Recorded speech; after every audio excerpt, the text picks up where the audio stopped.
মহাভারতে অনুকূল, হ্যাঁ মহাভারতে অনুকূল ঠাকুর। এই সৎসঙ্গীরা, অনুকূল ঠাকুরের শিষ্যরা ভণ্ডামি করতে করতে, মিথ্যাচারিতা করতে করতে এরা এত নিচে নেমে গেছে যে এরা এখন মহাভারতের মধ্যেও অনুকূল ঠাকুর খুঁজে পাচ্ছে। এদের শিষ্যদের মধ্যে একটি শিষ্য আছে রায়ন চক্রবর্তী, বাংলাদেশে। সে মহাভারতের একটি বন পর্বের একটি শ্লোককে নিয়ে মিথ্যাচার করতে করতে সেখানে সে অনুকূল ঠাকুরকে ঢুকিয়ে দিয়েছে।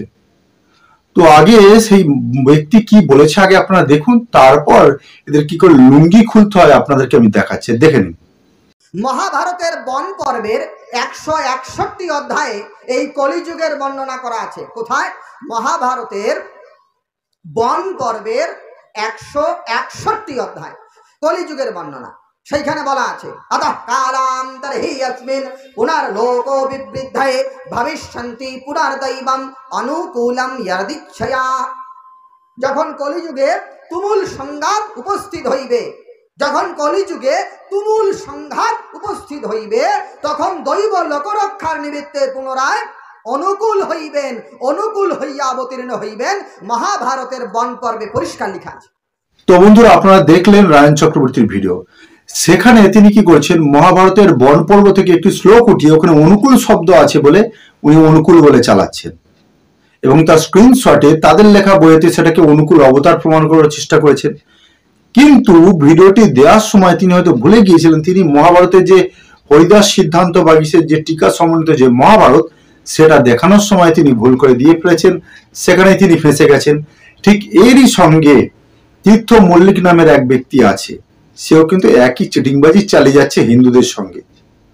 তো দেখুন মহাভারতের সেই শ্লোক, মহাভারতের বন পর্বে যে শ্লোকটি আছে, যেখানে অনুকূল শব্দটা অবশ্যই আছে, যে ততঃ কালান্তরে अस्मिन् পুনর্লোকো যদিচ্ছয়ে ভবিষ্যতি পুনর্দৈবং অনুকূলম যদিচ্ছয়া। এখানে তো আছে, তো অবশ্যই শ্লোকটি তো অবশ্যই আছে, কিন্তু সেখানে কি বলা আছে দেখুন, সেই কলিযুগের পরে আবার যখন অন্য কাল উপস্থিত হইবে, কলিযুগের পরে যখন অন্য কাল উপস্থিত হইবে, তখন ঈশ্বরের ইচ্ছায়, ভালো করে কথাগুলো শুনুন, এখানে ওদের স্ক্রিনশটে লেখা আছে, ঈশ্বরের ইচ্ছায় লোকবৃদ্ধির জন্য দৈব পুনরায় অনুকূল হইবে। ঈশ্বরের ইচ্ছায় দৈব পুনরায় অনুকূল হইবে কখন না, কলিযুগের পরে যখন অন্য কাল উপস্থিত হইবে, অর্থাৎ সত্যযুগ উপস্থিত হবে, তখন দৈব মানে কি বাতাবরণ বা তখনকার পরিবেশ কি হবে, অনুকূল হবে, অর্থাৎ নিজের আনুকূল্য হবে, নিজের মানে সুবিধা মতো হবে। প্রতিকূল মানে কি বিপরীত, অনুকূল মানে আপনার সুবিধা মতো, সেটাই বলা হয়েছে। কিন্তু এটা অনুকূল শব্দ থেকে ঘুরিয়ে দিয়েছে, কিন্তু তাদের স্ক্রিনশটে লেখা আছে যে ঈশ্বরের ইচ্ছায় দৈব পুনরায় অনুকূল হবে, অর্থাৎ তখনকার পরিস্থিতি পুনরায় আগের মতো শান্ত চিত্ত হবে।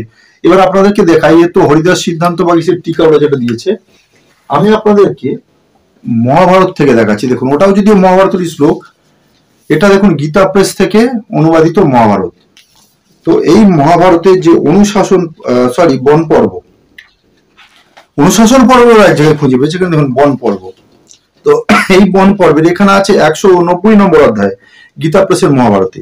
সেখানেও দেখুন সেই শ্লোকটি বিদ্যমান, শ্লোক নাম্বার 89-90, কি ততঃ কালান্তরে यस्मिन् পুনর্লোক বিবিধ্যয়ে ভবিষ্যতি পুনর্দৈবং অনুকূলং যদিচ্ছয়া। এখানে দেখুন স্পষ্টভাবে লেখা আছে, তদনন্তর কালান্তরে সত্যযুগের আরম্ভ হবে, তখন পুনরায় ক্রমশ ব্রাহ্মণ আদি বর্ণ প্রকট হয়ে নিজের প্রভাব বিস্তার করবে। এখানে স্পষ্টভাবে লেখা আছে, তদনন্তর কালান্তরে সত্যযুগের আরম্ভ হবে। সত্যযুগের কথা কেন বলে, যখন কলিযুগের শেষ হয়ে যে সত্যযুগে আসবে তার কথা বলে। তারপর লেখা আছে, সেই সময় লোকের অভ্যুদয়ের জন্য পুনরায় অনায়াস দৈব অনুকূল হবে। দৈব অনুকূল হবে অর্থাৎ তখন সত্যযুগ স্থাপিত হলে, কলিযুগের শেষে সত্যযুগ আসলে পুনরায় দৈব অর্থাৎ তখনকার পারিপার্শ্বিক পরিবেশ বা পরিস্থিতি অনুকূল হবে। দৈব বলতে ওখানে পারিপার্শ্বিক পরিবেশ বা পরিস্থিতির কথা বলেছে, এখানে সেটা বলছে অনুকূল ঠাকুর হয়ে অবতীর্ণ হইবে। ভাই এখানে কোথায় লেখা আছে অনুকূল ঠাকুর হয়ে অবতীর্ণ হইবে? চিটিংবাজির আপনারা জায়গা পান না, যেখান থেকে পারেন আপনারা অনুকূল ঠাকুর খুঁজে পান অনুকূল শ্লোক আছে বলে। এ কি ধরনের চিটিংবাজি রে ভাই? এবার দেখুন ওনারা আরেকটি উদাহরণ দেখান, যেটি হচ্ছে মহাভারতের অনুশাসন পর্বের, যেটা আর কি 149 নম্বর অধ্যায়, যেটাকে বলা হয় বিষ্ণু সহস্রনাম। সেখান থেকেও তারা দেখায়, সেখানেও দেখুন 50 নম্বর শ্লোকে উল্লেখ আছে, অশোক স্তরণ স্তরহ সুরহ সৌরীর্য নেশ্বরহ अनुकूल सतावर्त पद्मी पद्म निवेक्षण। এখানে দেখুন অনুকূল শব্দটি আছে, এর দ্বারাও তারা অনুকূল ঠাকুর করে।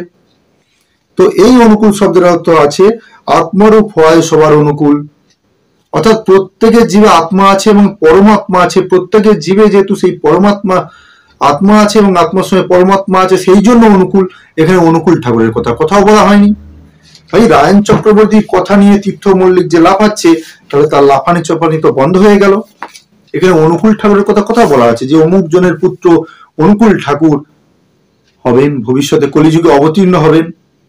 ভাই অবতীর্ণ হবেন, অবতীর্ণ হয়ে কি করেছেন? পাবনা থেকে দেওঘরে পালিয়েছেন। এবার ভাবুন, মহাভারতে অনুকূল ঠাকুরের কথা আছে না দৈব অনুকূল হবে, অর্থাৎ তখনকার পরিস্থিতি অনুকূলে আসবে, সেটাই বলা হয়েছে। এরা সেটাকে নিয়ে অনুকূল ঠাকুর বানিয়ে দিয়েছে। কারোর যদি সন্দেহ হয়, আসুন ভাই এই নিয়ে ডিবেটে বসুন, আমার সঙ্গে ডিবেটে বসুন যে মহাভারতের মধ্যে অনুকূল ঠাকুর। তো বন্ধুরা, যারা বুঝতে পারলেন ভিডিওটি বেশি বেশি করে শেয়ার করুন। সবাইকে ধন্যবাদ। নমস্তে। ওম জয় শ্রীরাম।